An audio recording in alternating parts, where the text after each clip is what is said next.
அன்புறவுகளுக்கு வணக்கம். நாம் தமிழர் கட்சியின் சார்பில் திருநெல்வேலி, தென்காசி, தூத்துக்குடி ஆகிய 3 மாவட்டங்களில் யார் யார் வேட்பாளர்களாக போட்டியிடுறாங்க அப்படின்றது தான் இந்த காணொலியில் நம்ம பார்க்க போகிறோம். முதல்ல திருநெல்வேலி மாவட்டத்தை பற்றி பார்ப்போம். திருநெல்வேலி அப்படின்னாலே நம்மளுக்கு நெல்லையப்பர் கோயில் ஞாபகம் வரும், இருட்டுக்கடை அல்வா ஞாபகம் வரும், நிறைய நல்ல செல்வ செழிப்பாக இருக்கக்கூடிய ஒரு மாவட்டம் அப்படின்னு சொல்லலாம். அவங்களுடைய மொழி நடை ரொம்ப வித்தியாசமாக இருக்கும். அதுவுமே ஒரு அட்ராக்டிவாக இருக்கும். இந்த மாதிரி இப்போ வட மாவட்டங்கள்லேருந்து வரோம் அப்படின்னா தென் மாவட்டங்கள்லேருந்து பேசக்கூடிய மொழி நடை ரொம்ப சூப்பராக இருக்கும். தூத்துக்குடி, திருநெல்வேலி, ராமநாதபுரம் இந்த பக்கமாக பேசுகிற மொழி நடை எங்களுக்கு ரொம்ப பிடிக்கும். முதல்ல திருநெல்வேலி மாவட்டத்தில் பார்ப்போம். திருநெல்வேலியில் 224 திருநெல்வேலி, அங்கு சத்யா அவர்கள் வேட்பாளராக அறிவிக்கப்பட்டிருக்கிறார். மகளிர் பாசறையினுடைய மாநில ஒருங்கிணைப்பாளர். 2019, 2024 திருநெல்வேலி நாடாளுமன்ற வேட்பாளராக போட்டியிட்டவர். 2021 சட்டமன்ற தேர்தலையும் இவங்க தான் வேட்பாளர். இப்போ 2026 இவங்க தான் வேட்பாளர். அதே போல் 225 அம்பாசமுத்திரம்ல முனைவர் நத்தம் சிவசங்கரன் அவர்கள் போட்டியிடுகிறார்.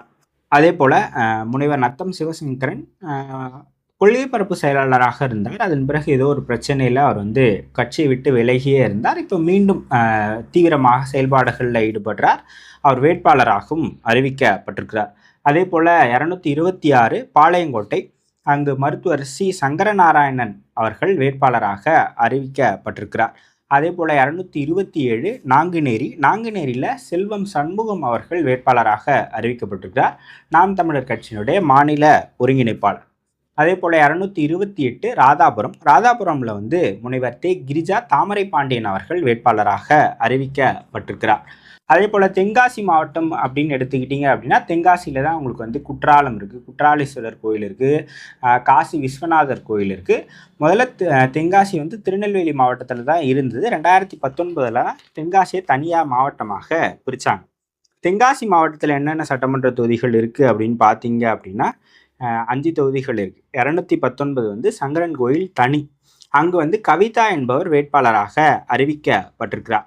அதே போல் 220 வாசுதேவநல்லூர் தனி, அங்கு சீமானுடைய தளபதி இசைமதிவாணன் அவர்கள் போட்டியிடுறார். இசைமதிவாணன் தான் 2019, 2024 தென்காசி நாடாளுமன்ற வேட்பாளராக போட்டியிட்டவர்.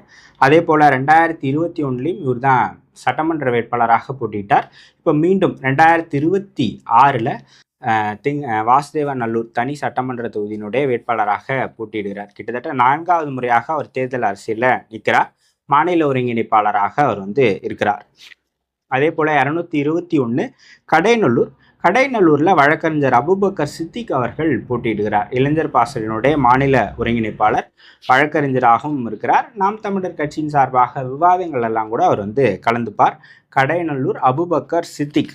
அதே போல் 222 தென்காசியில் புஷ்பலதா மகாலிங்கம் அவர்கள் வேட்பாளராக அறிவிக்கப்பட்டிருக்கிறார்.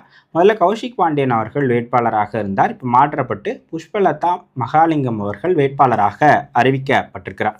அதே போல் 223 ஆலங்குளம்ல மருத்துவர் பால்ராஜ் அவர்கள் போட்டியிடுகிறார். பல் மருத்துவர் பால்ராஜ் அவர் ஆலங்குளம் சட்டமன்ற தொகுதியினுடைய வேட்பாளராக அறிவிக்கப்பட்டிருக்கிறார். அதே போல் தூத்துக்குடி மாவட்டம் அப்படின்னு பார்த்தீங்கன்னா விளாத்திக்குளம் தூத்துக்குடியினுடைய முதல் 213, அங்கு பொறியாளர் பாலாஜி அவர்கள் வேட்பாளராக அறிவிக்கப்பட்டிருக்கிறார். அதே போல் 214 தூத்துக்குடி, அங்கு ஜேக்கப் அபிஷேக் தேவதாஸ் அவர்கள் வேட்பாளராக அறிவிக்கப்பட்டிருக்கிறார்.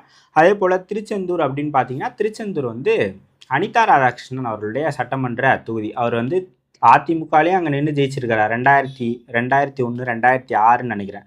அதன் பிறகு 11, 16, 21 திமுகவின் சார்பில் கிட்டத்தட்ட 5 முறை அவர் அங்கே எம்எல்ஏவாக இருந்திருக்கிறார்னு நினைக்கிறேன். திருச்செந்தூரில் கிட்டத்தட்ட 50% வாக்குகளை வச்சிருக்கிறார். அதே போல் தான் நீங்கள் தூத்துக்குடி எடுத்துக்கிட்டிங்கன்னா கீதா ஜீவன் அவர்கள் ஒரு செல்வாக்காக இருக்கக்கூடிய தொகுதி. திருச்செந்தூரில் ஒப்பிலா அவர்கள் வேட்பாளராக அறிவிக்கப்பட்டிருக்கிறார். அதே போல் ஸ்ரீவைகுண்டமில் சண்முக சுந்தரம் அவர்கள் வேட்பாளராக அறிவிக்கப்பட்டிருக்கிறார். அதே போல் ஒட்டப்பிடாரமில் அனுஷியா அவர்கள் வேட்பாளராக அறிவிக்கப்பட்டிருக்கிறார்.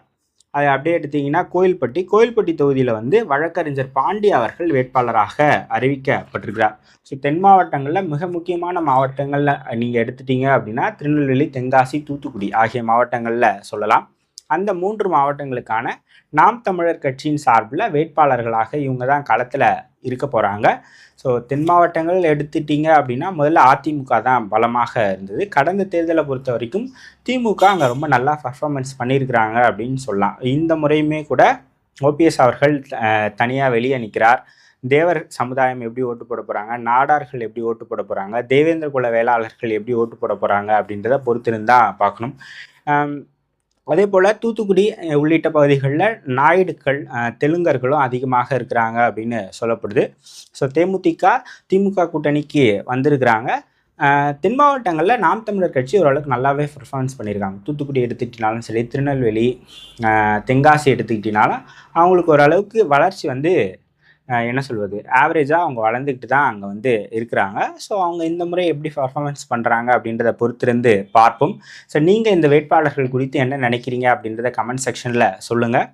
இன்னொரு காணொலியில் இன்னொரு கட்சியினோட இன்னொரு மாவட்டங்களுடைய வேட்பாளர்களை தொடர்ச்சியாக பார்க்கலாம். 2026 தேர்தல் குறித்த செய்திகள், யார் யார் போட்டிடுறாங்க, யாருக்கான வெற்றி வாய்ப்பு இருக்குது, தேர்தல் களம் எப்படி இருக்குது, இந்த மாதிரியான தகவல்களை தெரிஞ்சுக்கணும் அப்படின்னு நினச்சிங்க அப்படின்னா சாரல் துளி சேனலை சப்ஸ்கிரைப் பண்ணுங்கள். நன்றி, வணக்கம்.